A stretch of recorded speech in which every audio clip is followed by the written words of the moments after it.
Okay, folks, so you're all very welcome to this We All session looking at breakthrough or breakdown. I'm Davy Phillip. I'm one of the We All Ireland steering group with Cultivate, the Sustainable Ireland Cooperative, and I'll be facilitating today's session. Today, we're really continuing our conversation that we kicked off, looking at how we progress the We All Ireland Hub as a community of practice, a network of peers, if you like, and kindred networks on the island of Ireland, promoting the concept of the wellbeing economy and catalysing action within Irish society, north and south. And being part of a global alliance, a We All Alliance, allows us to engage with a global network of peers. And today we're going to be inspired by three contributions from international speakers, Katherine Trebek, Jennifer Wallace, and Kate Raworth. And we'll also hear reflections and insights from Irish voices and yourselves. Because this is a short session, we really invite you to use the chat function. So any insights or reflections we can bring into the chat, and we can hopefully reach them today. And if not, we will bring them in and harvest them in another session. So we're going to have a couple of these creative interludes. So thanks there to Paddy, the flamenco guitarist there. But we're going to start off with some spoken word poetry from my colleague Mel White. Mel White's an award-winning spoken word poet, but she's also an activist and advocate of sustainable communities, living here in Cloghjordan Eco Village and very involved in our community and farm and food hub here. So she's definitely walking the talk. So it's my pleasure to have to introduce Mel. Mel. Hi. Good to see everybody here. So I was asked to do a couple of different poems today, one now and one a bit later. So just choosing what I was going to do, I was trying to think what would be most suitable. And I've got quite a few which are specifically about economics and economic growth and degrowth and all sorts of things. So it's like anything would fit really. The one I did choose here might seem a bit surprising at first because it's starting from a place of social collapse, which might seem strange when we're trying to look at building a better world. But it asks us to question things like, what do we value most? What do we need? What needs changing in the world? And ultimately, what kind of world do we want to create? So this is called Checklist for the Apocalypse. I'd want a solid pair of boots and knowledge of how to resole them. Extra socks and yarn to darn them. I'd want my partner and friendships with local farmers. I'd want spices, grains and salt, a few jars of Marmite, a forest nearby, a lifetime supply of the medicine my son takes. I'd want lower expectations and plenty of candles. I'd want duct tape, topsoil, pens and paper, oil paints and canvas, the reference books I donated to a charity shop when I thought Google was immortal. I'd want to live in walking distance of my parents. I'd want fresh water and less stock in material things. I'd want a sharing economy and spare bedding so I could shelter refugees. I'd want to be less precious about personal space so I'd feel relaxed about that. I'd want more trees for carbon capture and a maximum of 2 degrees. I'd want airlines to have been taxed while there was still time to limit their impact. I'd want less attachment to things I can't change. I'd want more practice at conflict resolution. I'd want community and immunity from self-interest. I would not want the last vestige of the human race protecting stockpiled food in a shack in the woods with a rifle, any more than I'd want our legacy defined by a colony in space that usurped our depleting resources. I'd want more faith in human nature. I'd want to feel safe enough to stay where we put down roots. I would not want to reduce the next cradle of civilization to what could fit in a backpack.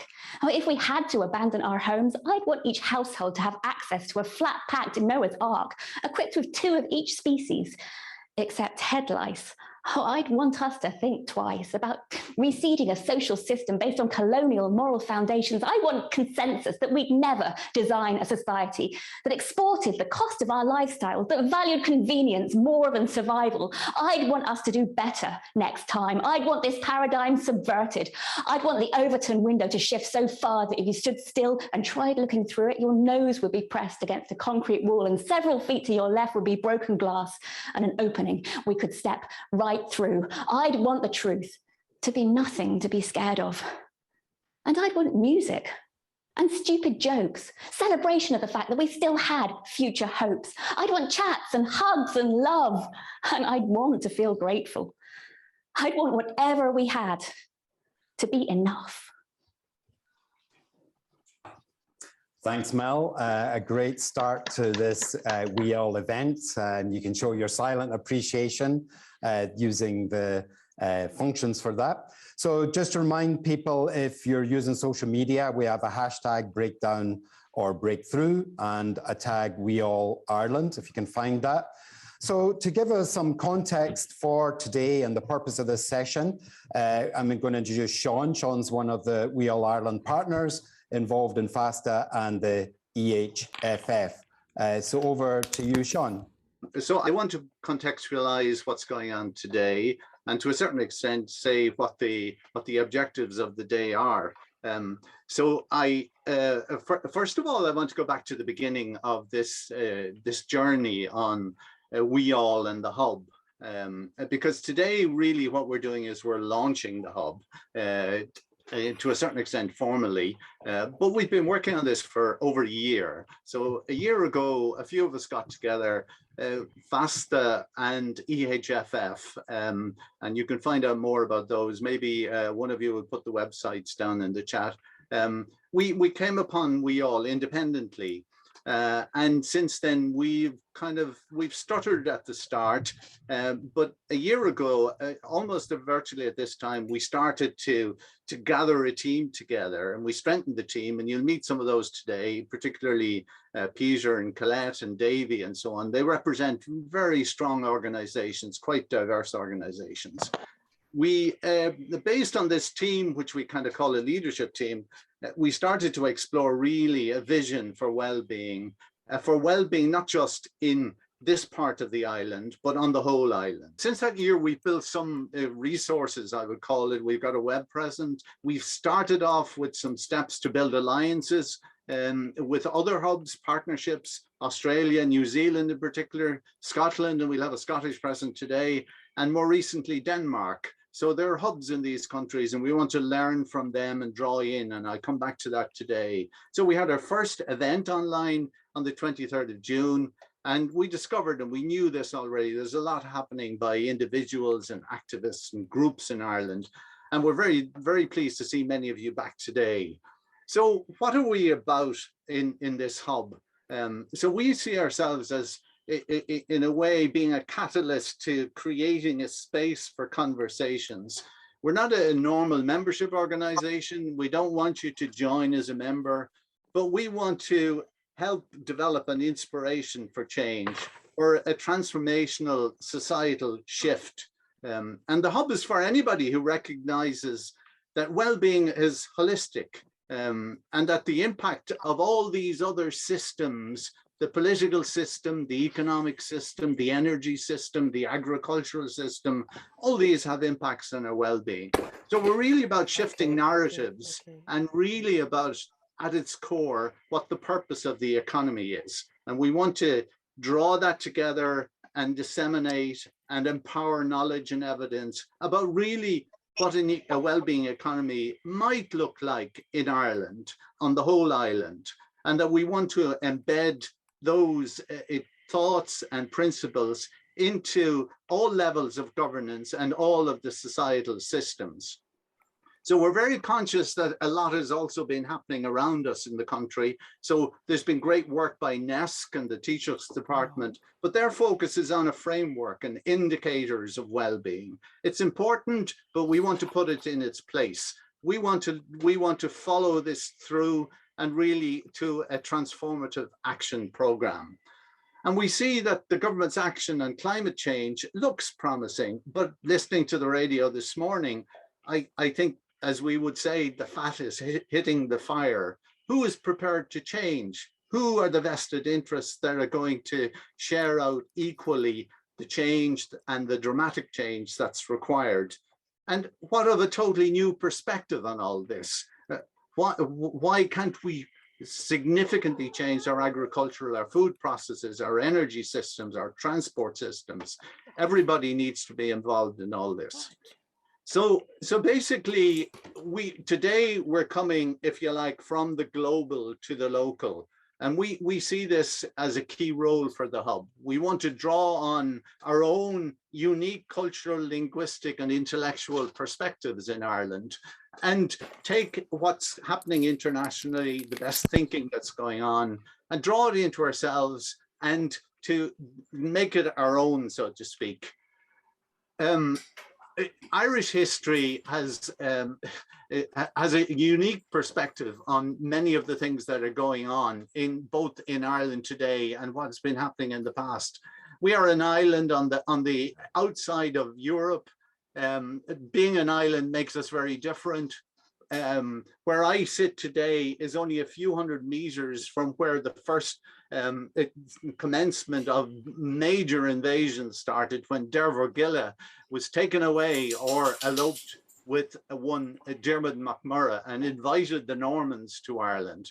And they brought a new language, a new culture. They changed our place names, but we still managed with this fragile Irish language and culture to have our own perspective on localness and on our links with nature.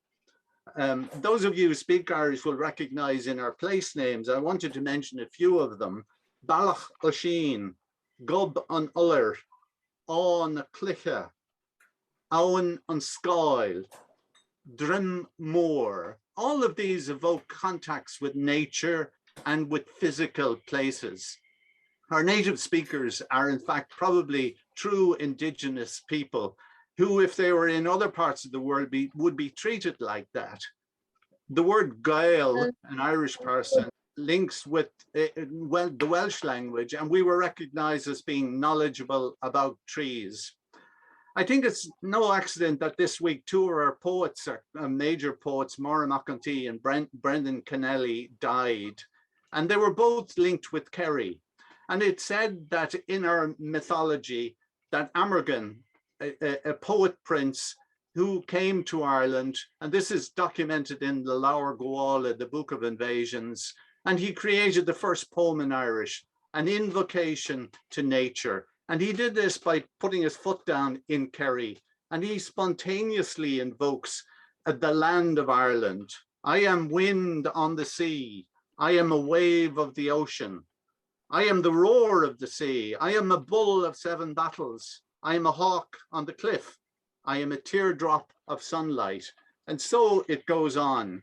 By the way, this Amergin, there's a poetry festival, and I'm grateful to Paddy Bush for his contribution. He's a poet in Kerry.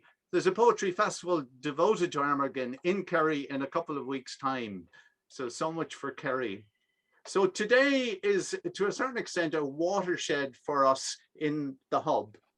We're formally launching it. We're drawing from global experience, and we're inviting others to align, to join, but to join in quite a different way, because we're seeking fundamental change to these underlying systems that determine our lives.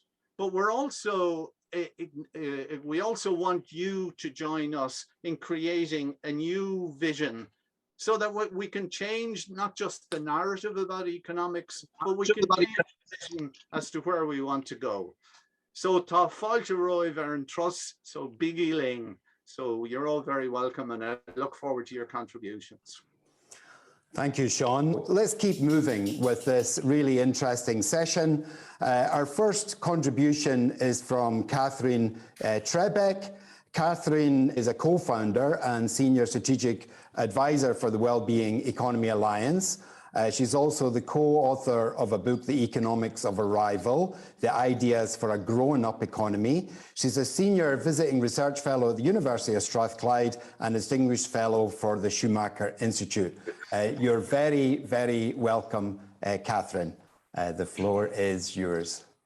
Davey, thank you so much, and just so wonderful to see everyone here today. Beautiful to see some familiar faces, and lovely to see faces that I haven't yet met. I love that phrase that friends are strangers that you haven't yet spent time with. So really delighted to see you all. And To the team at We All Ireland, my goodness, if friends were the recipe for success, you are just absolutely going to rock it, because there are people on this call from across the Wellbeing Economy Alliance global network. There's a lot of your friends in Scotland here, but I can see colleagues from the US, from across England, from Barcelona and elsewhere. So just know that you have got cheerleaders around the world who are excited to be here with you on this day of your launch, and who are there to help you and cheer you on and support your journey. So just rest back in that knowledge that you've got a network behind you who are there to help out and also encourage you as much as you need. So I've been asked to speak about, in a way, Wellbeing Economy Alliance's vision, the role of hubs, and also a little bit about just a sense of the state of play, the state of the art in the wellbeing economy agenda. So I'll be as brief as I can so that we can move on to others' discussion. But in a way, why the Wellbeing Economy Alliance was created was out of a sense that we pretty much know the why fundamental system change is necessary. It's not as if we don't have decades of evidence, whether that's from communities who are pointing out struggles that they're facing, whether it's academics building the scholarship base. And all of that is starting to point to just the inadequacy and that lack of ambition in, I think, in the social policy settlement, the social democratic settlement, really, in the last few decades, of which is sort of patch and repair, grow the economy big, turn a blind eye to the collateral damage that does to people and planet, try to sequester some of that back through taxes, and then use that to fix and heal and clean up the damage that the first step created. And we had a report out last week that started to put some numbers behind that extent of patching and repairing, and just shows just how extraordinarily expensive that is, which then, of course, purportedly creates more demand for growth. So we're in this insane cycle of growing the economy and then using that money to patch and repair the damage that did. And I think so many people now are starting to recognize that the time is now to be bolder than that, to say, yes, of course we need to help people survive and cope with today's system, but that's not all we should be content to do. We also need to raise our gaze upstream and dare to ask, why were food banks rising before COVID? Why was in-work poverty rising before COVID? Why are scientists warning us that we're facing the 6-mass extinction? Because when you keep asking why, you so often find yourself facing the economic system. And so that's what We All was about. Really saying it's not good enough just to patch and repair anymore. We really need to mobilize around this question of economic system change. And that means changing the purpose and the design of our economic systems. And we also know the what. Many people are starting to put the brushstrokes on that vision. They're starting to talk about what an economy that delivers first time round, that is based on that goal of social justice on a healthy planet, looks like. And even better than that, many people across the world are starting to roll up their sleeves and build it in microcosm. They're starting to lay the foundations. We're starting to see these chinks of light of what a different economic system looks like. So this is not a question of a step into the unknown. We know what this looks like because we see it in microcosm around the world and just around the corner.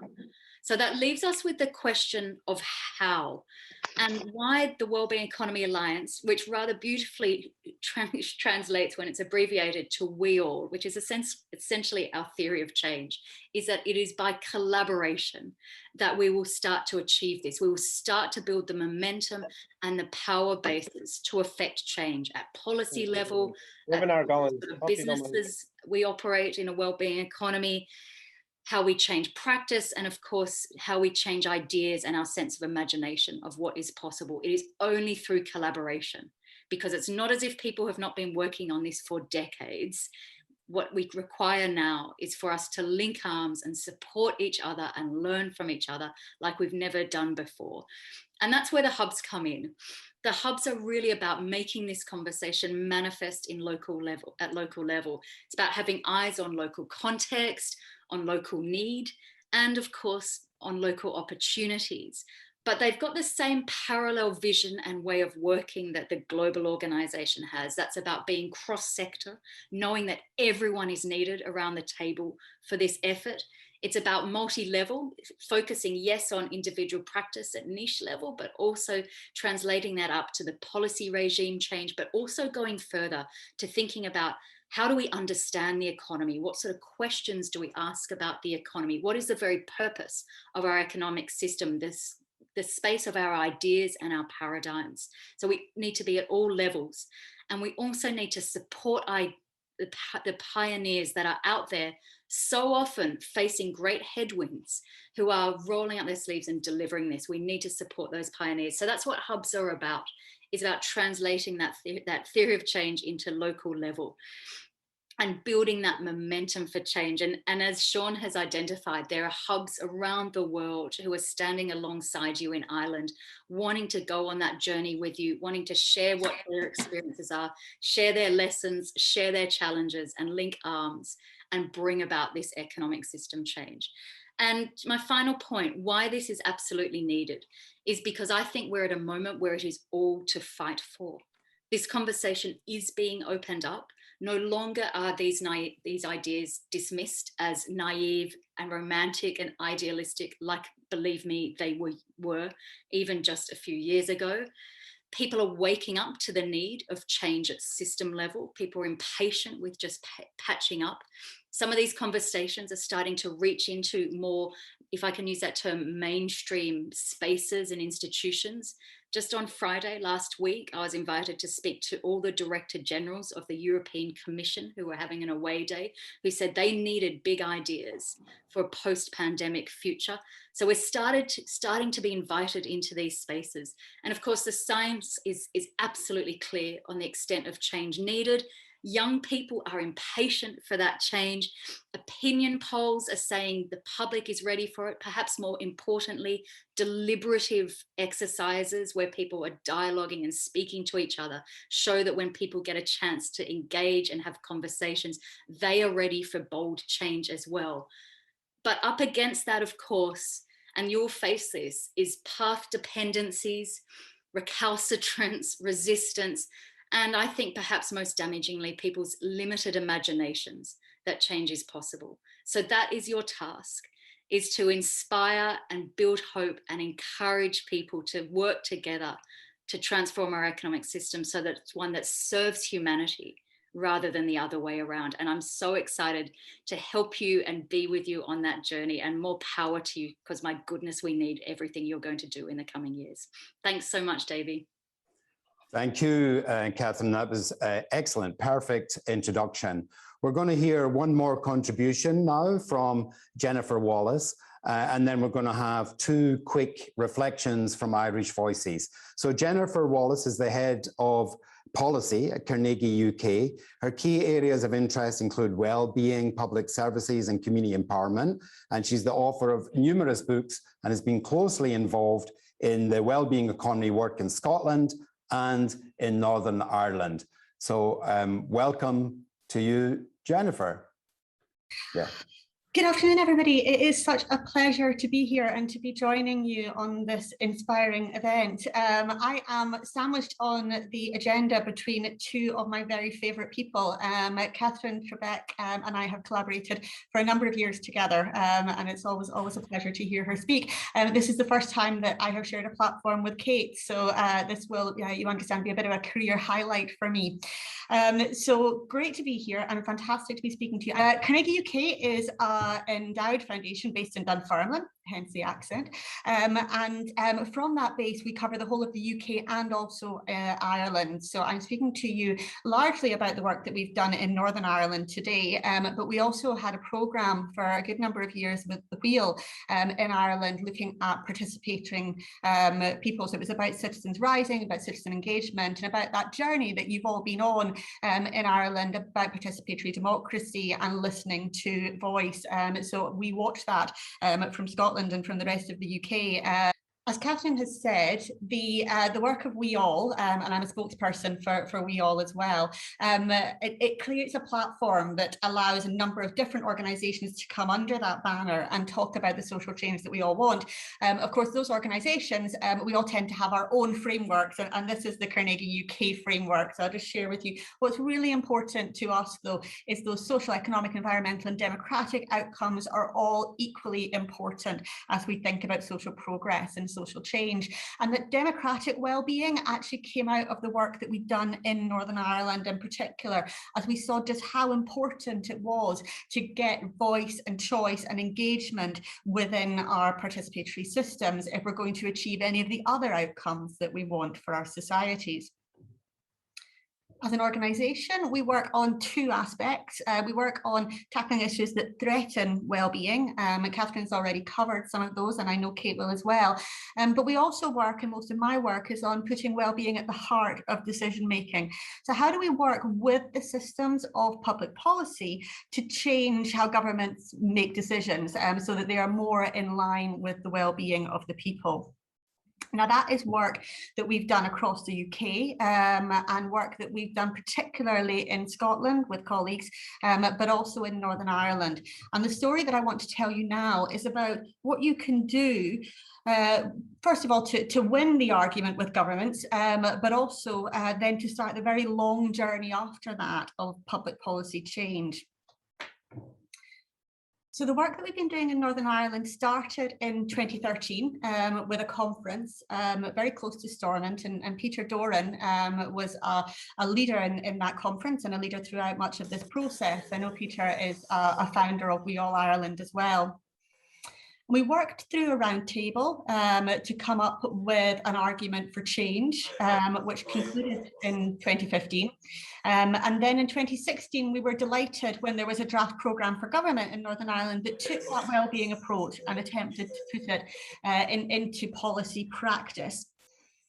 So at that point, as an organisation and as a collection through that roundtable of academics and public policy makers, economists and special advisors, of course, we all felt that our job was rather done.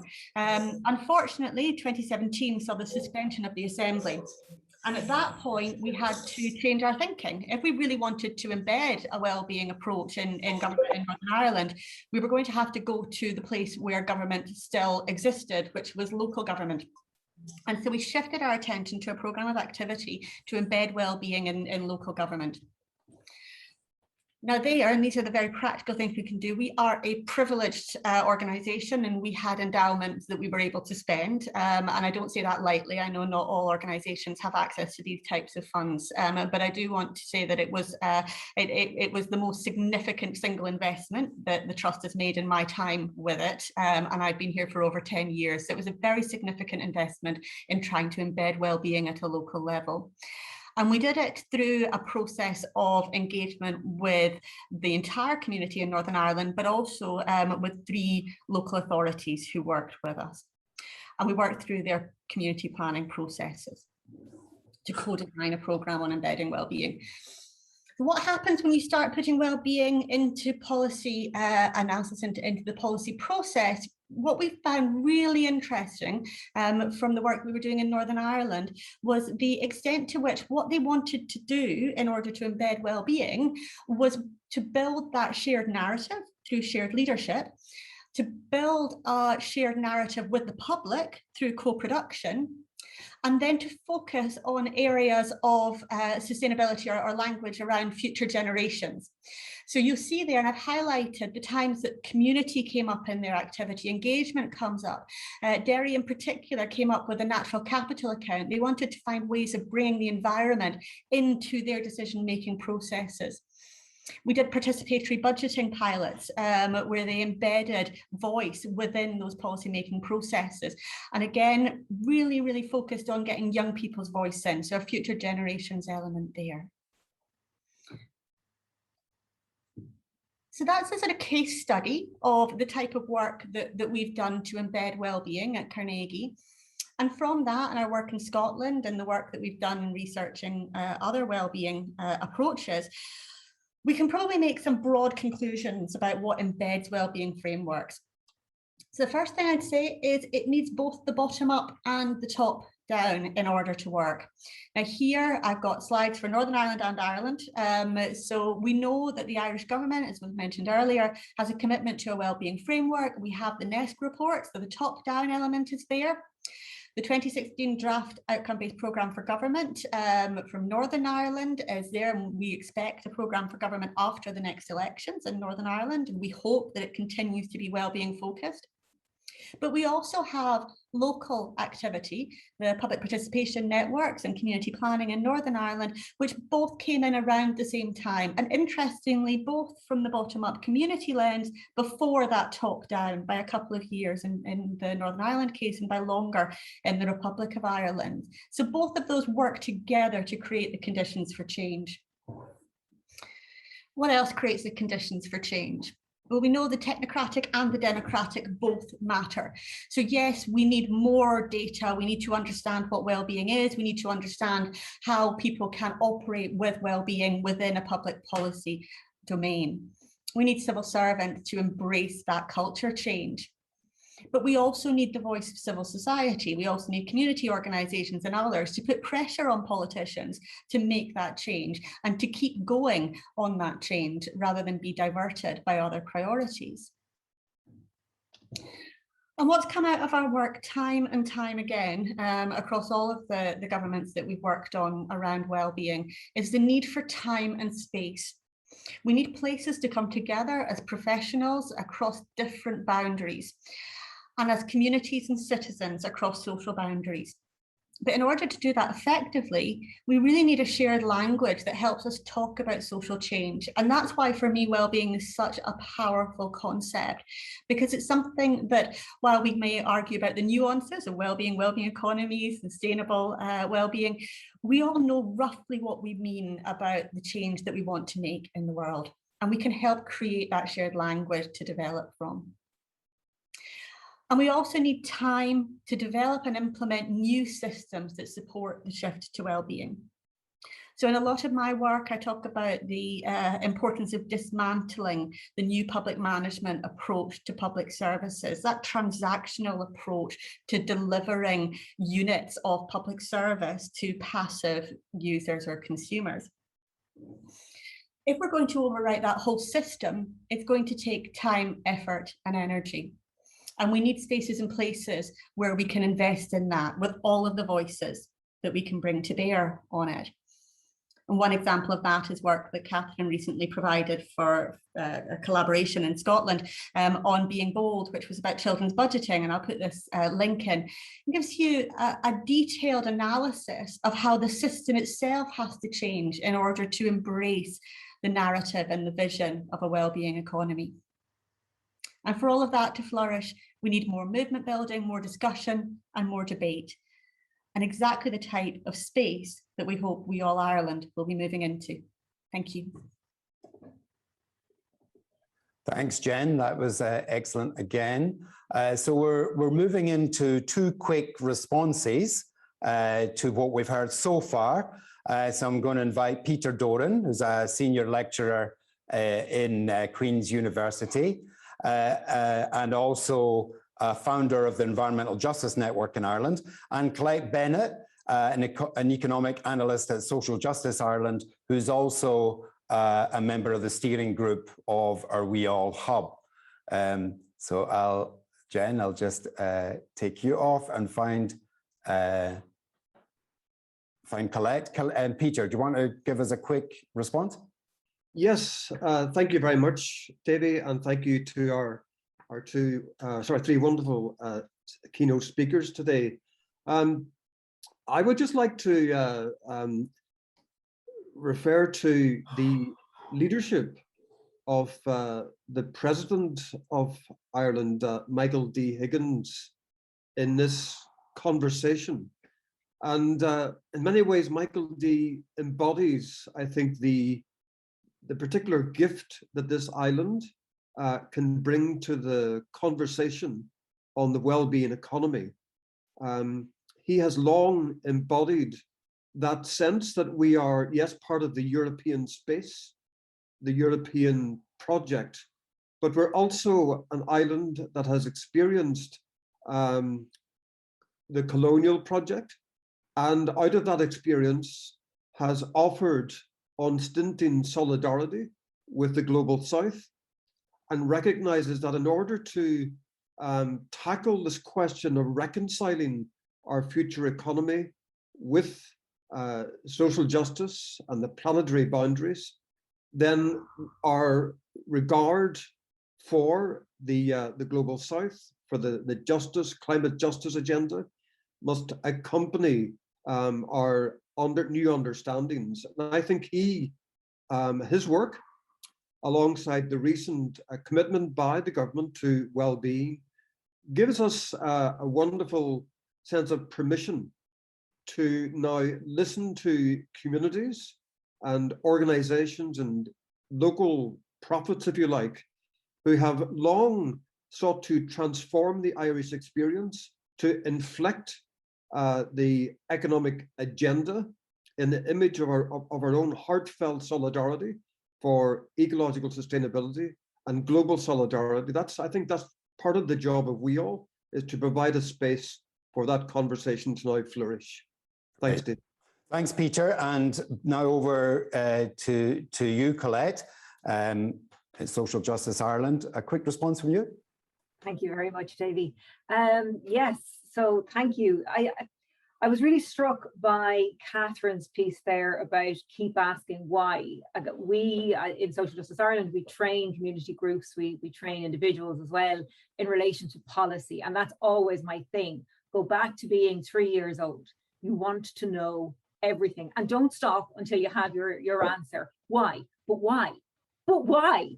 And that, that is the way, I suppose, to actually get that really useful, that really engaging information, to find out what is the rationale behind this. A well-worn analogy of mine in relation to policy generally is, no one is immune from it. Everybody is touched by policy. You cannot go and buy a loaf of bread in the local shop without being touched by policy, from what's in it to how it's packaged to how it's advertised, everything to what it costs. Everything has been influenced by a policy decision somewhere. So it's up to everybody to get involved and to engage. And that's why I'm really excited about this project in relation to building that kind of, moving away from economic thinking to the well-being economy. I think in terms of deliberative democracy and engaging, we do a lot of work with the public participation networks, and they, before the Programme for Government started mentioning well-being, they were working towards providing their own community-based visions for community well-being. And again, that was a series of 6 integrated indicators that dealt with health, that dealt with the economy and the resources of the local communities, that dealt with social and community development, that dealt with participation and governance, values, culture, meaning, environment and sustainability, and that recognized that all of these things are interrelated, that if you silo off one of them, you're missing so much of the picture. And I think that's what's really missing from national government debate. And it's great that absolutely that we have written into the Programme for Government, and in fact we have it written into the Programme for Government 20 times, the word well-being from last year's Programme for Government. Now, while I read it, the PG version of what I thought was, oh no, this looks a little bit like well-being washing, because we have well-being mentioned in relation to the budgetary process, which we would be delighted to see. We've well-being in relation to health, in relation to farming, gambling, society with reference to arts and culture, to heritage, to sport, you name it, and it got slapped with a well-being tag on it. But at least we have the conversation started.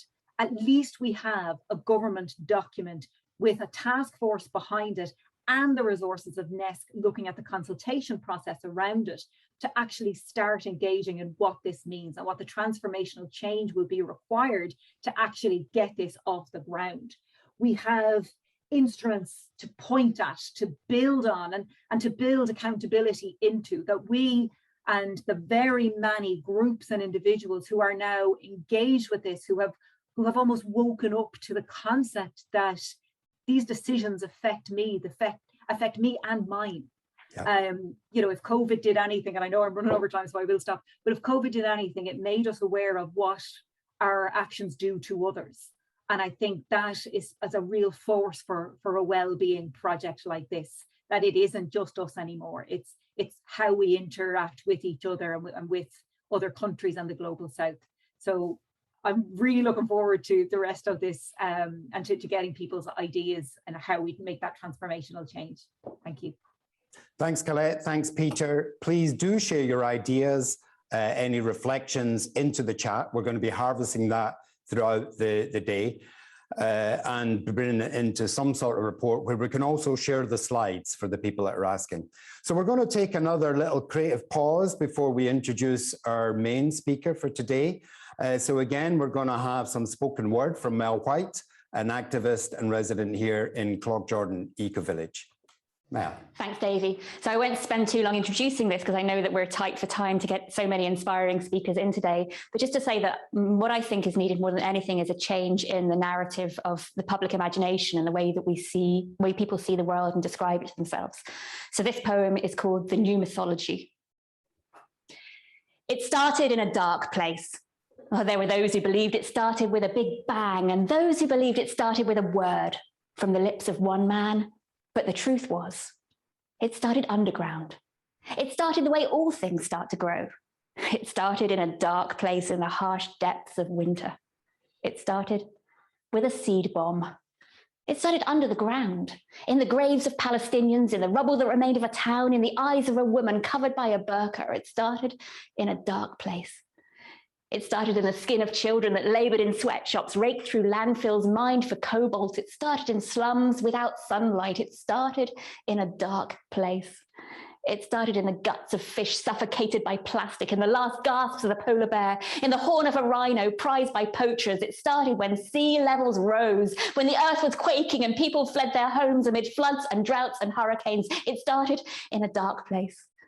It started in tower blocks, in tenements and homeless shelters, hobbit holes and squats with windows boarded, curtains closed. It started underground, in tunnels dug to protest the cutting of trees and the laying of pipelines. It started with campaigns and petitions, banners and parades. It started in student bars and warehouse parties, at campfires, when guitars were passed around. It started with conversation. It started with education. It started with meditation. It started the way all things start to grow. It started with slowing down. It started with stopping. It started when we stopped pushing forward and pulled back into the earth. It started a cycle of rebirth, when the trees had shed their leaves and people stopped believing in eternal growth. It started with letting go of greed, with letting there be winter so that seeds could sprout again. It started in a dark place. It started in barren soil, in former carbon sinks where forests were clear-felled, in arid desert scrub where nomads dwelled. It started in the ears of those who could hear the whispers of water, in the stories told to their daughters. It started with listening to the moon. It started in silence. It started in unspoken dialects. It started without violence. It started with a vision. When mankind was asleep, it started creeping into dreamtime, wrapping around our feet with the tenacity of bindweed. It started a new mythology, a new awareness that the biosphere is shared. People started to care. They started to look for solutions. It started a revolution. It ended pollution, ended oppression, ended the perception that human nature is cruel and survival of the fittest meant every man for himself. It ended poverty and wealth. It ended war. Oh, there were those who believed it would end with a big bang, and those who believed there was no end to the damage done by man. But the truth was, it ended the way it all began, shrank back into the earth, refertilized the soil, and prepared the ground for the future. It ended the way all things cease to grow. Brilliant. Thank you, Mel. And our second creative pause. So to keep moving and to introduce our main speaker, I'm going to introduce Roisin Markham, who is the coordinator of IDN. Roisin. Hey, everybody. Can you hear me okay? Great, thanks. I'm the network steward and founder of IDEN, the Irish Donut Economics Network. It's great to see some of the IDEN community here today, and we are a voluntary action network linked to DEAL, the Donut Economics Action Lab. Currently planning a series of webinars for the next 6 months, and we'll be reactivating our monthly virtual cuppa in November. So I'd love to say congratulations to all the We All Ireland Hub, and I'm honoured to be introducing Kate Raworth, a self-described renegade economist, academic author, and co-founder of the Donut Economics Action Lab. Kate is a senior associate at Oxford University, and she works in the Environmental Change Institute. She's also a professor of practice at the Amsterdam University of Applied Sciences. Kate's internationally best-selling book, Donut Economics, 7 Ways to Think Like a 21st Century Economist, challenges economics theory and how we relate to it. It's a manifesto for a changing relationship between us and the planet. DEAL is the manifestation of the book into actionable, co-creative, regenerative action. And congratulations to Kate and her team at DEAL. They've done an amazing job. In just under a year, the platform has provided a place to connect, learn, and be inspired. It has dynamically created connection across the planet, nationally and locally, into action networks like IDEN. Through the early stages of COVID, it has brought us connection through purpose and continues to empower individuals and collectives to come together and ask, can we live within our planetary boundaries in a fair and just space for humanity? I'm delighted to introduce Kate and welcome her to Irish shores and minds and hearts once again. Over to you, Kate. Thank you so much, Roisin. It's a huge pleasure to be here today and to join everybody. So I'm going to share my screen, and wonderfully inspired by that poem from Mel, I want to start with how the 21st century has started. How did it start? The old way has continued, of course, and this is what we want to stop, because the 21st century started with financial meltdown internationally. It has started with climate and ecological breakdown, and it has started with COVID lockdown. And these 3 crises are reported differently in the news, but they emerge from deep systems, from the same forces in deep systems that we create. I believe they emerge from systems based upon endless expansion. So if we have a financial system that aims to expand itself endlessly, we will induce a subprime mortgage market that undermines it all. If we have systems of energy and resource use that endlessly expanding our pressure on the planet, we induce climate and ecological breakdown. And if we have systems of human settlements that are endlessly encroaching upon areas of wildlife, coupled with global travel, we will induce pandemic conditions. So we need to transform from the systems that we've inherited. We need to change the shape of progress. And that's why I'm so delighted to be part of this launch today, because I believe that the concept of the well-being economy is so closely connected to the deep concepts of donut economics. And I want to offer just some ways in which the tools of donut economics can be part of that exploration and part of that journey to a well-being economy in the island of Ireland and elsewhere. So the donut offers us a vision of how out of balance we are as a world. This picture shows us, all the red in the middle shows us the extent to which globally people are falling short on the essentials of life, where people don't have the food and water, healthcare, education, housing, political voice, income, equity that every person has a claim to in the world. These are drawn from the Sustainable Development Goals. So all the world's governments have already agreed that every person in the world has the right not to be left in the hole in the middle of the donut. Get everybody over that social foundation into the green ring. But at the same time, we must not overshoot the ecological ceiling, because that is where we break down Earth's life supporting systems. That's where we induce climate breakdown. We acidify oceans. We create a hole in the ozone layer. We break down the web of life through biodiversity loss. We convert too much land, withdraw too much water, apply too much fertilizer. We destroy Earth's living systems on which we depend. And given that this is the only known living planet in the universe, we are so wise to guard her delicate balance. And so we must come back within these planetary boundaries. And of course, the challenge is that we must do both of these at the same time. If I'm showing you now the global story, then let me bring you to some national donuts created by my colleague Andrew Fanning and others. And we can see very, very different national stories. At one end, Malawi, massive human deprivation without overshooting planetary boundaries. At the other end, Norway appears to be, is known for sort of high social outcomes, although of course there's deprivation everywhere, but very significant overshoot of planetary boundaries.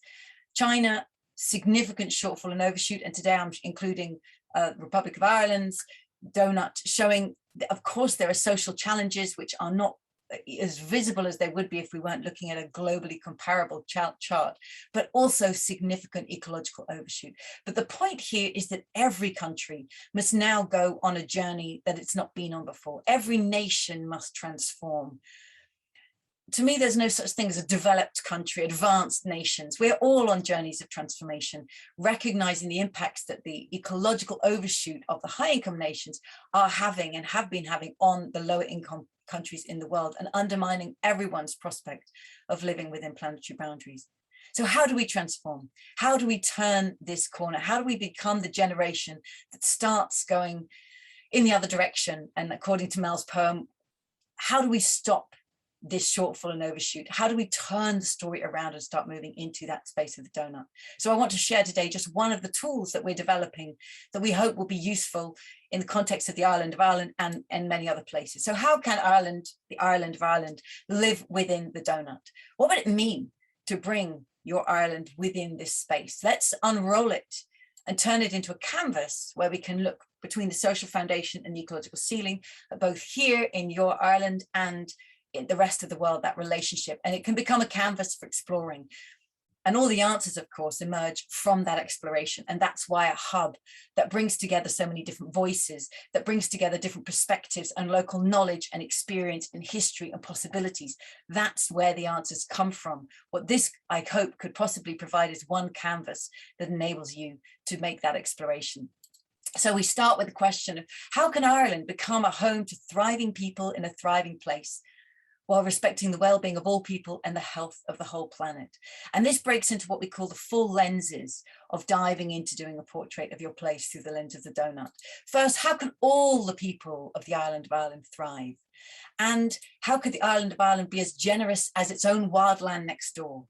Now, these are the local aspirations of a place. But as Peter Doran was just so powerfully saying, Ireland has a rich history of global solidarity, and indeed every place must have a global responsibility, recognizing every city and nation in the world is embedded in and connected to supply chains that draw upon the whole planet and on the lives of people worldwide. So the global responsibilities invite us also to ask, how can Ireland respect the health of the whole planet in terms of its consumption impact in the world, and the well-being of all people in terms of its touch on their lives through global supply chains? Let me dive into these four lenses to take us a little bit closer. So what would it mean when we go into how can all the people of Ireland thrive? What would it mean for people to thrive on the island of Ireland? What is the vision of a good life? It's going to be different in Ireland as it is in Dar es Salaam and in Tanzania, in Netherlands, in any nation in the world. Every country will have its own vision depending upon its culture, its history, its aspiration, its vision for what thriving means here. What has COVID-19 made visible is, of course, a powerful question that helps make visible those inequalities that were always there, but that have become really undeniably visible now and must be acted upon. And how do we ensure that everyone's needs are met, whose voices are not being heard, whether it's from the elderly community or the homeless or undocumented or marginalized communities? How do we ensure that their voices are heard too, in terms of what does it mean for everyone to thrive? I want to move us then to the local ecological question of how can Ireland be as generous as its own wildlands next door? And this comes from the genius biomimicry thinker Janine Benyus, who would say, take me to the wildlands of Ireland. Where is nature in her most healthy natural ecosystem? And what is her genius and generosity there? How does nature cleanse the air and house biodiversity, store carbon, cycle water, harvest nature's energy, regulate temperatures, build soil, and make us feel at home? And how can we build settlements and practice agriculture in towns and cities? How can we create human settlements and places that aim to be as generous as that wildland next door. So how can places within Ireland store carbon and cleanse the air like nature does there? How can Ireland's agriculture house more biodiversity and store and sequester more carbon in the soil? How can Ireland harvest more renewable energy just as nature does? So these are aspirational ecological questions. I find them beautiful because they are radically ambitious, but literally utterly natural. So these are the local aspirations of place. Let me take us to the global context, and let's start by recognizing that Ireland, as all high-income nations, are in ecological overshoot and must come back within planetary boundaries. So how can Ireland, in all of its global consumption impacts, respect the health of the whole planet through its carbon footprint, its material footprint, its impact on these 9 planetary boundaries that you can see? And we can ask that through different sectors of how can transport be transformed to reduce its carbon and material footprint? How can construction be transformed? Can it become circular so that it reduces the material footprint? But how can agriculture, the food system, how can consumer purchasing be transformed? How can the electronics goods market be transformed? And of course, a lot of this is going to draw us towards creating a far more circular or cyclical economy so that resources are used again and again rather than used up. And then connecting to these global supply chains that are supplying products in the nation. How can all people's well-being be respected? So we can ask questions like, which multinational companies are headquartered on the island of Ireland? What are their business practices worldwide? How are they influencing people's lives around the world through the design of their businesses? Which brands and retailers are selling products in your towns and in your cities? And what is the labor behind those labels? It's rarely as beautiful as the brand on the box. We need to recognize that the goods and services that are on sale in our nations and towns and villages and cities are, of course, dependent upon the work of people worldwide. And how can we ensure that their rights are respected? Again, the point that Peter was making about global solidarity with the global south and elsewhere. How can that be respected? So let me pull out, and what we have then are 4 lenses. As you can hear, each one is asking a distinctly different question, but they together make up a canvas for exploring a holistic vision of the future of the island of Ireland, or indeed any place. And we invite you to put at the center of this any particular issue that you want to bring to bear. For example, if you wanted to explore the future of housing and take that as a question, how could you draw inspiration from places and initiatives worldwide to say, what would it mean to create housing here that creates community, that is affordable, that enables parents to be at work and close to their children? How do we build housing and retrofit housing in ways that do that? But how can we also make that housing bring back nature, make it nestled inside the natural habitat so that it also stores carbon and harvests rainwater and houses biodiversity and makes us feel at home? How can that housing be built and constructed and maintained and powered in ways that reduce our carbon footprint and our material footprint on the planet and respect the rights of people through those global supply chains? Now, of course, these are broad questions. And as I said at the outset, this canvas doesn't give you the answer. What we hope it gives you through the lens of donut economics is a holistic framework for thinking about all the issues, and that everybody who's brought into that room, into that conversation, can see where the issue that is their home starting point, where it locates here, but then also reach out and see how it connects with all of the other issues, the synergies, the tensions, the inspirations, the possibilities, what's already underway, what actions are already taking us away from what we need to stop and what we want to start. So we offer this, it's a tool we're soon going to be publishing. We offer it to community practitioners worldwide to see if it's useful in imagining a more holistic future for your place. We ran workshops like this pre-COVID, as you can see, in cities of Portland, Philadelphia, and Amsterdam, and have used it with many others ever since and offered it as a tool to other places. And the one thing that's emerged and that I've heard recurring from policymakers and community organizers in these places is that if we're going to transform where we live in a holistic way and bring it towards this well-being economy in this holistic framework, we need to look at the design of the very institutions that we have. We need to change our own ways of working. That's what policymakers very rapidly said. We need to reorganize ourselves and think about the deep design of our own institutions and places. And so the last idea I'll share is that.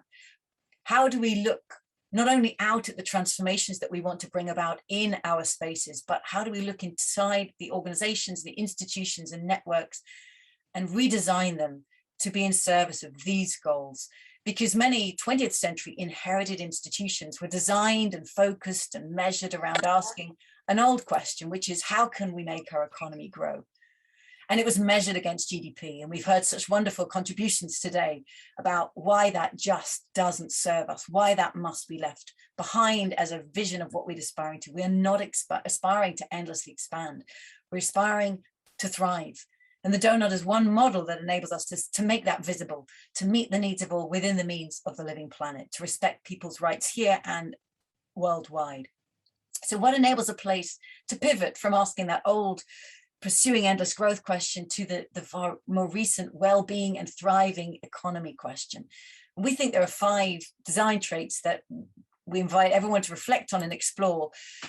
First, what is your purpose? Well, of course, having a well-being hub brings that well-being vision as a very clear purpose. And it can be expressed in so many different ways. We've worked with the City of Amsterdam around reframing its purpose and circularity. The City of Melbourne in Australia has come up with a vision of themselves as a regenerative Melbourne.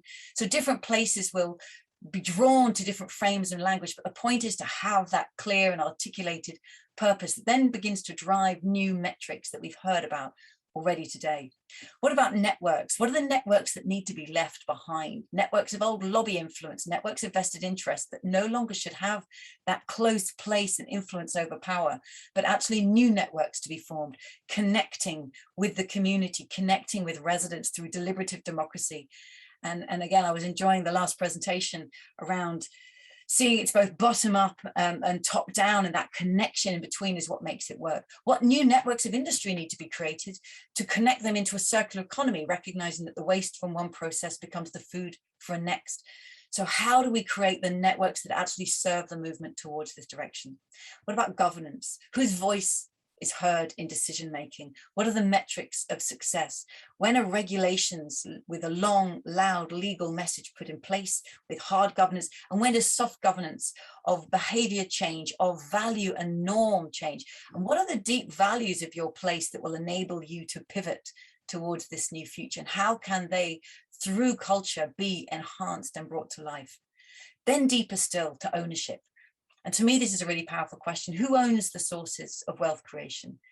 Who owns the land and the housing? Who owns the public utilities? Are they privatized or are they under public control? Because whoever owns them can profoundly shape their direction, their values, and what they aspire to optimize rather than financially maximize.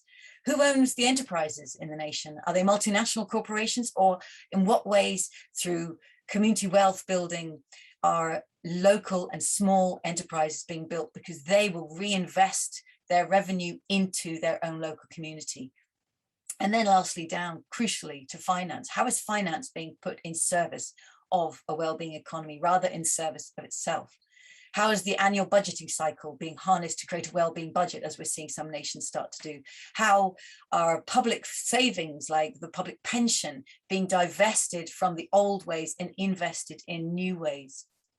How is finance being made affordable and accessible to local enterprises so that they can begin to be part of creating that new future?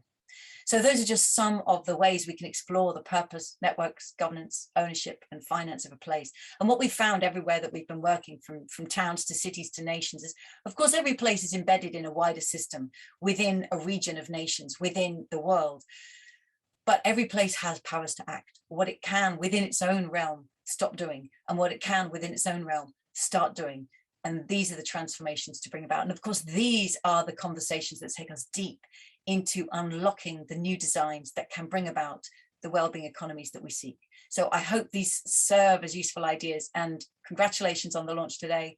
Delighted to be here. Let's see this work get underway. Thank you so much. Well, that was absolutely inspiring, Kate, and very practical and useful too. So thanks for sharing that. We're going to again have 2 quick reflections or insights from Charlie Fisher and Caroline White. So Charlie is a program manager for the Development Trust Northern Ireland, and Caroline is one of the members of FASTA, both involved in the We All Hub. So I'm just going to remove myself and find Caroline. Do you want to go first? Sure, if you like. Hello, everyone. Thank you so much to all the speakers and to Kate for her fantastic speech just now, and all the others as well. Very inspiring, all of them. I'm just going to give a quick reaction. And what I'd like to do is just zoom out very quickly, because I think everything that's been said is extremely relevant and important to Ireland and to the whole world. We've talked a little bit about solidarity with the global south. That's come up from several people. We've talked a bit about international structures, but we've also been focusing understandably on what Ireland can do itself.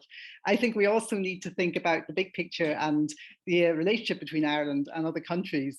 For example, just to give one example, the finance minister of Ireland right now is actually the head of the Eurogroup of finance ministers. And wouldn't it be fantastic if we had somebody in that position who was oriented towards donut economics, well-being economy, was focusing on an economy that's going towards well-being and not just trying to expand.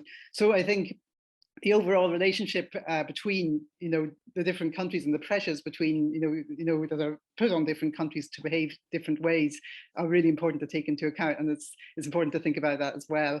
In FASTA, my organization, we're very interested in what you might call upstream interventions, which are things which are done quite far upstream, if you like, interventions that you can do that will have a huge effect on the whole economy, even though they might not seem that way on the surface. So, for example, we're very interested in the idea of having more structures that support commons as a legal way to manage property. Kate mentioned property and the importance of who owns what.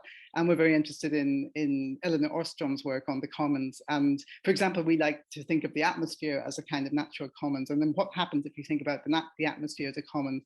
How can you deal with that, in a way that's fair to everybody? And we'll actually be at the COP26 promoting an idea called Cap Global Carbon, which is a way to treat the atmosphere as a global commons that would simultaneously reinforce the outer edge, the donut, by making it harder to emit greenhouse gas systematically, and also be very fair to everybody and help to reinforce justice. So to us, these sorts of global measures are also very important, and we're working on that from within Ireland, of course. So that's part of our focus. And just one other kind of commons is also land value. That's really an interesting one too, because that's something that's generated by the community, by everybody. Again, if we had a system of taxation that was based on commons rather than just on labour or on what people are doing or the improvements they do to their property, but instead was based on the value of land. That's something, again, that reflects a different way of looking at things, and it's an upstream intervention that can have a big effect. I've probably talked enough. So yeah, thanks, Caroline. And Charlie, a quick reflection from you? Thank you very much. Thank you, We All Ireland. And I sort of feel like I'm in a little bit of an echo chamber here, and most of the things that I've heard are the things that I'm going to give back to people. But if the challenge is continued expansion and growth economics, and the questions are, how do we change, how do we stop, and how can Ireland become a thriving home for its people? But there are a number of different things I suppose that can be done. Like, we promote community wealth building, and I'll come on to that in just a minute. But I think one of the starting points that we need to do is continue to speak truth to power on the island of Ireland. We do have an economic orthodoxy here which robs millions of people globally of an income through our housing of main tech companies such as Apple and Google, a point which was restated last week by Noam Chomsky. So I think we need to be mindful. We need to be mindful of that. I want to just talk briefly about just two of the key components of the social foundation, which I think are important to the conversation here, which is around political voice and income and work. So I do think wealth creation and economic equality are critical to the agenda. I do think civic participation are critical to the agenda as well. I would start by saying I think the use of land and property assets is centrally important to all of the people of the island of Ireland, and I think to that end we need a rights framework which gives rights back to citizens and the citizens' collectives to be able to nominate and to identify lands of community use. We don't have that. I think there's a leaf to be taken out of the book of Scotland in this regard. So we don't have any rights of nomination. We don't have any rights of challenge in terms of how our land and our private land is utilised. So that's a key one. I think on housing as well, we need to move from not just social housing. We need to move from an extractive model of housing development to a generative model of housing development, and that means giving local communities a lead in terms of housing development. It's a stake in their local place and in their economy as well. I think the challenge is, how do we move from ideas to practice, and how do we ensure there's no policy drift in the conversations around well-being, so that when it comes to the citizens, you know what I mean, we don't have trickle-down policy, we don't have a watered-down sort of conversation about the impact of what we're trying to achieve. And in that regard, I think civic participation is a key component for action around all of that. And that, I would say, is, look, we need a Community Rights Act on the island of Ireland. Maybe that is reflective of the Community Empowerment Act in Scotland, or some of the endeavours around localism in England or elsewhere across this globe, where we recognise the rights of citizens in terms of shaping their place, their economy, and the challenges that exist in that, and giving them the tools to do that. And I'll give you an example of that at the present minute in time, because I don't think we have a democratic deficit on the island of Ireland. We certainly have one in the north of Ireland. And with regards to the campaign against gold mining in the Sperrins, where Dalradian are mining for gold, decisions were taken recently around supporting the use of public finance to police in support of the mining company. And yet the local campaign and the local community have no means to challenge the decisions that are taken in that regard. So that shows you how democracy doesn't really work at a local level for our people. So we need to find ways and means to address that democratic deficit. Beyond that, I think we need to think about, you know, the power of the resources that we have at our disposal to build a well-being economy. How do we think about the financial power, the procurement power of the public sector in all its guises, and the goods and services it buys? How do we build a more plural ownership of the economy? How do we grow small enterprises, cooperatives, social businesses, municipal businesses? How do we move towards fair employment and just labour markets? How do we take people out of poverty? How do we, no, not how do we should be removing people from 0-hour contracts. How do we introduce, we should be introducing the real living wage, developing employability initiatives that give opportunity to those that are furthest from the labour market. We need to think about the green economy, you know, the climate action opportunities that exist within that space. Are we really thinking about that? Are we bringing our ideas to central government? Are we really holding them to account? Are we speaking truth to power in terms of our agenda and finding ways of moving from conversation to action? I think my final point would be is, how do we make financial power work for local places? So that's not just the financial power of the macro private sector institutions. So I mean, how do we advance local economic development and build community wealth? So, you know, looking at finding ways for alternative means to increase flows of investment, as opposed to primarily focusing on extractive, external, international capital for the economy that we have. And we do have opportunities on the island of Ireland. Our credit union movement in particular is one of the best capitalized loans and savings institutions, you know, across Europe. But yet at the same time, the regulatory framework does not really work to support the role that it can play in terms of regeneration and economic development as well. Thank you. Thanks, Charlie, and thanks, Caroline. There's a lot in there, and a lot to consider. Thanks for bringing that community wealth building in, the local wealth building frameworks that are coming out of Cleveland and Preston could be really explored to bring a lot of these ideas together. TASC here in the South have done some interesting pieces on that. Now, we have a few minutes really to hear some other voices or to bring in some of your ideas. We don't have too much time before our keynote reflection. So does anyone want to come in? I don't think there's too much time for questions. So an insight, a reflection, someone else to consider as we catalyze the wellbeing economy on the island of Ireland. Martin Clancy. Thank you. Tentatively, I question to some extent that we should, as I understand from Kate's great work and bring this into the public arena, the whole conversation, but are we adapting to quote her, as she said today, for, amongst other things, to the global supply chain? I'm very much involved in the Green Party and in serious issues about monetary reform and economic reform. And maybe we should say, no, maybe the global supply chain and all the other accoutrements of power and money at the moment are not what we should try to engage and convert, but to revolute and change the system, not adapt to the present system? That's a kind of a question, a compliment to Kate on the wonderful work of getting this into the global conversation. Thank you, Kate. Brilliant. Thanks for that intervention. I can't see anyone else that wants to come in. There's lots of things in the chat. Deirdre, do you want to come in? And Martin, you can put your hand down. Thank you very much. Thanks very much, Davey. Just a very quick comment. I suppose in my current role, I'm very involved with EU processes, and particularly with what's called the European semester and the recovery and resilience facility or plans that have been submitted by member states to the EU to try to help individual member states to recover from the pandemic recently.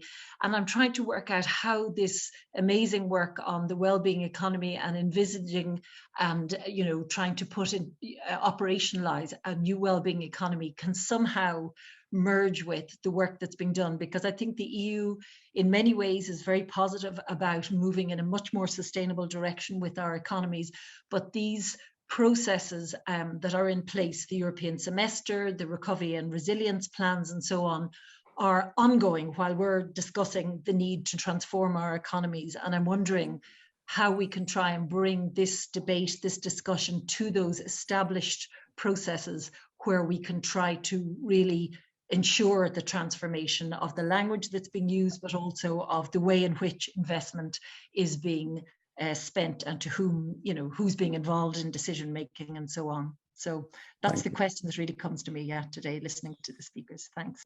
Thanks, Deirdre. And just so you know, we can see who you are. So maybe you could put a link and maybe your full name in the chat to some of the things you just mentioned there. There's a reaction button at the bottom with a hands up. Someone just had their hand up and took it down. Would anyone else like to say something? I know these formats aren't ideal for really getting into the conversation and dialogue that we so desperately need. Mary McManus.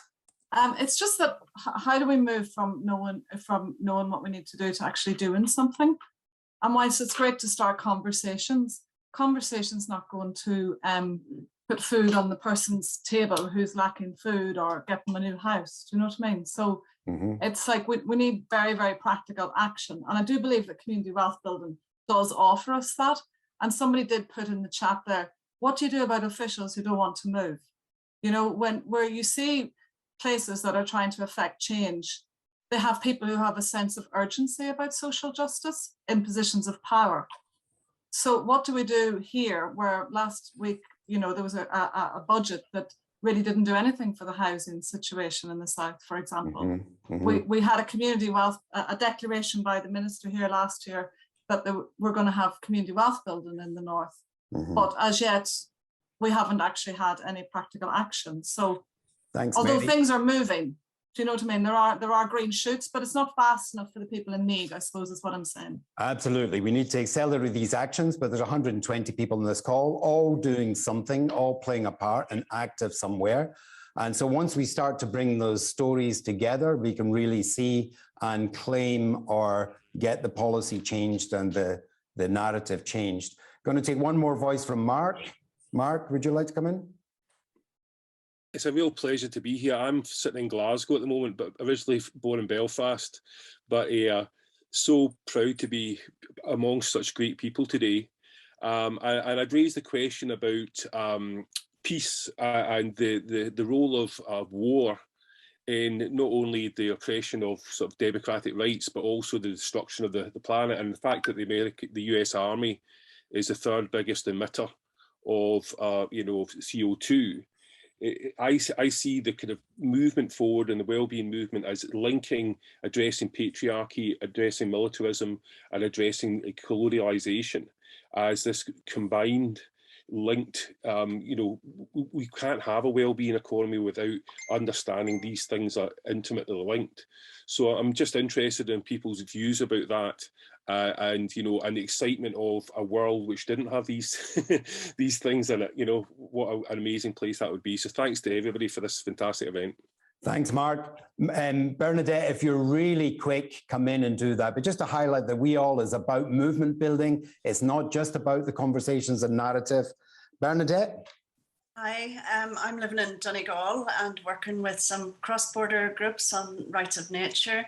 Also working with Save Inishowen from gold mining, which is a community group here. And the conversations here are, yeah, local and global. And I think the biggest problem for us is how do communities have a voice? And, you know, it certainly isn't, we're not being heard as part of the bigger sort of, you know, like the way that the governments are positioning sort of a sustainable future, you know, isn't what the way we believe that it should go. And I think communities have to be addressed as well. So it's we definitely need, as part of the just transition, inclusive dialogue, make sure all voices are heard and we participate and engage. So just thanks for highlighting that, Bernadette. I'm going to move on. So our last piece is a reflection from someone who a lot of us know, Mark Gadavan, who's a sociologist and author of Compassionate Activism. Mark is involved in FASTA. Mark, we're delighted to have you here for your final reflection. Thanks very much, David. I'll try and be as quick as possible because I know people will appreciate that there's no way of doing justice to all that we've heard in only a few minutes. So I only have 2 or 3 minutes. Firstly, that struck me was interesting because I think it was Colette who mentioned that one of the roles of a 3-year-old child is to keep saying why in an annoying and persistent kind of a way while prodding you in your lower leg at the same time. And interestingly, I thought a similar mantra today was a slightly different question, how? That we've moved away from the why question. I think a number of speakers, Katherine in particular, said that. And so in a way, sometimes people get frustrated with the pace of change because we all want something to happen now. But at the level of knowledge, it's often the case that a true measure of knowledge is to ask the right question, not always to claim to have the right answer. You have to ask the right question. And I thought that one of the interesting things from today is the quality of the questions. Katherine talked about how Jennifer mentioned particular methods for how to do things, and Kate ended with almost like a wonderful mantra of hows. How do we do this? There were a whole series of really powerful questions to be posed. And sometimes the barrier, I think, to answering or even addressing how is imagination. And it made me think of a kind of half clever thing to say, which I don't even know if it'll work as a clever thing to say, which is we used to go on about limits to growth and how important they were, and that was a natural limit. But we now have to be concerned about limits to imagination, and they're limits that we want to break through and overcome. And the only limit, therefore, we might want to eradicate is an imaginative limit, the limits to our social imaginary, and to begin to populate this question, how, with imagined realities that we can then construct. You almost have to think about it first before you can do it. And so I really liked Mel's spoken poems, because I think poets, artists are all part of this. It's not just a question of policy making. For human beings to move and effectively deconstruct one civilization and construct another civilization is an exercise of such enormous psychic and emotional energy that it needs this powerful summoning up of the imaginary, deep forces within human beings to do that outside of invasions or disaster, which we perhaps don't really want. So I want whatever we have to be enough. I think that was one of Mel's lines, which I really like. That's actually an exercise in imagination, to be able to imagine oneself in a state of satisfaction with what one already has, as opposed to the endless turbocharging of desire, which is so characteristic of our type of capitalism. And her second poem had, I thought, a good line in it. It started with slowing down, and that slowing down so that we can reconnect with what is also quite important. I'm conscious at the moment, probably most people here may not be aware, but at present in Ireland and then soon in Britain, we have a deputation from the Zapatista community in Chiapas in Mexico traveling around Ireland, and they're visiting various grassroots groups, and they're very inspiring people to listen to because they're grappling with this question of how to defend their own indigenous way of life, how to defend their non-capitalist economy and social services in a very, very all-engrossing and very powerful and malevolent and aggressive state, indeed world. and they're quite intrigued in listening to grassroots mobilizations throughout Europe to share knowledge and share information as to how all of this might be done. The only other thing to say is I thought about the title Breakdown or Breakthrough, and it's posed as a kind of contradiction. So the or, but perhaps it's first breakdown and then breakthrough. And maybe we do need some element of breakdown first, a breaking down of our entrancement, maybe in terms of our belief in what is possible, business as usual. And I go with the comments made by all the speakers that is breaking down, and that it's not, the anomalies are too great, the dysfunctions are too great, the harm is too great. And so it is a kind of breakdown moment. But with breakdown, we then get the breakthrough, because that's the only way forward. Otherwise, breakdown is permanent. So breakdown is almost a prerequisite for the breaking through. And the breaking through is a launching into the horizon of the imaginary. What will we do now? How will we occupy our new world? How will we populate it with ideas? So I was hugely impressed. I can't do justice in just a couple of minutes to the scale of what people said. My very last comment, and then I'll stop. The question of well-being as an example of the expansion of the imaginary is not just a social question. Well-being is, of course, well-being for all. Tree well-being and river well-being and bird well-being. And it's an inclusive, holistic well-being. So the well-being of all is the project of the future, I think. So thank you very much, and my congratulations to all the speakers. Really very rich contributions. Thank you so much, Mark, for those words and for your work. And I thought you brought a lot together. Oh, sorry, was I unmuted? Can you hear me okay? Yeah. So we've actually come to an end of this webinar. Hopefully you were in the chat, because there's a lot being shared, and we will harvest that and bring into some sort of report. I've just shared a link for our mailing list, our MailChimp, which is the way that we can, with GDPR, keep a list of everyone. So if you want to be kept in touch of what the We All Hub All Ireland Hub will be doing, keep an eye out next spring 2022, when we hope to do a dialogue between some of Ireland's leading advocates and have an intervention from Tim Jackson, who has agreed in principle to join us to look at some of his work and around prosperity without growth. So that link is in the chat. If you want to stay in touch, that'd be the best way. Thanks so much for all the work that you are all doing and everyone that came. But a very special thanks today to our contributions from Kate Raworth, Katherine Trebek, Jen Wallace, Roisin Markham, Charlie Fisher, Mark Garavan, and then all the other contributors from the We All Ireland Hub, Sean, Peter, Colette, David in the background, and Caroline. And of course, our musicians and poets, Paddy Flamenco and Mel White, which I think you can share an appreciation for the power of spoken word when we hear it like that.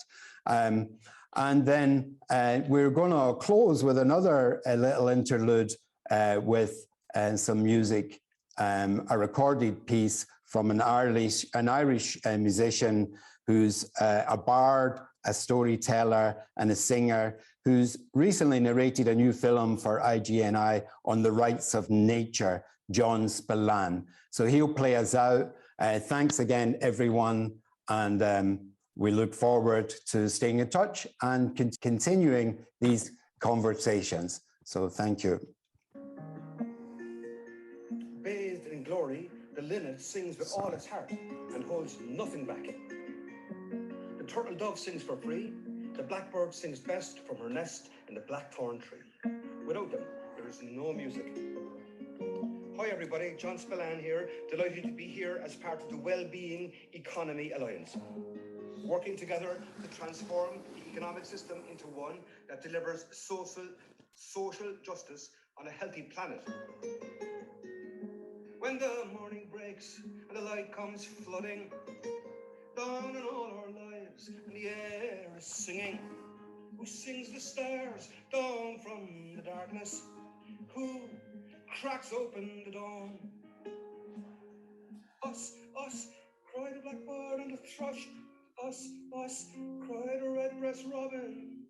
Us, cry a band of wrens singing in the fresh green branches, all join in the dawn chorus.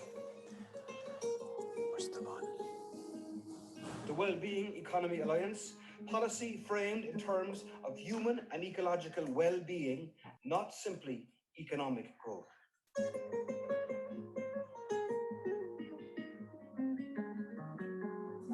No words can describe the music of the tribes of the air, who sings away the hag of winter, who sings the sun up into the morning, who cracks open the dawn. Us, us, cry the blackbird and the thrush. Us, cry the red-breast robins. Us, cry a band of wrens singing in the fresh green branches. All join in the dawn chorus. All join in the dawn chorus. Let us explore the role of cultural actors, artists, poets, storytellers, playwrights, and filmmakers in reimagining an island of well-being.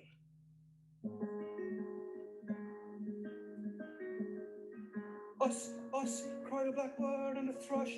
Us, cry the red-breast robins. Us, cry a band of wrens singing in the fresh green branches. All join in the dawn chorus.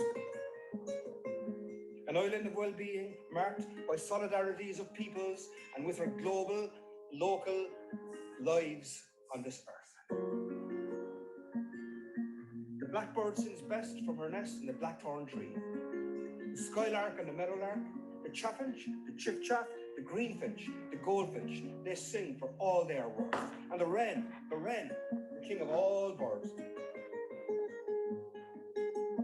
Enchanted cascades, brilliant, liquid melody, pour from the crossbill, the bullfinch, the hawfinch, the rosefinch, the linnet, the wood warbler, the willow warbler, the blackcap, the dunnock, the garden warbler. Us, cry the blackbird and the thrush. Us, cry the red-breast robins. Us, cry a band of wrens singing in the fresh green branches. All join the dawn chorus. The Wellbeing Economy Alliance, working together to transform the economic system into one that delivers social justice on a healthy planet. Let's talk about the rights of nature. Us, cry the blackbird and the thrush. Us, cry the red-breast robins. Us, cry a band of wrens singing in the fresh green branches. All join the dawn chorus.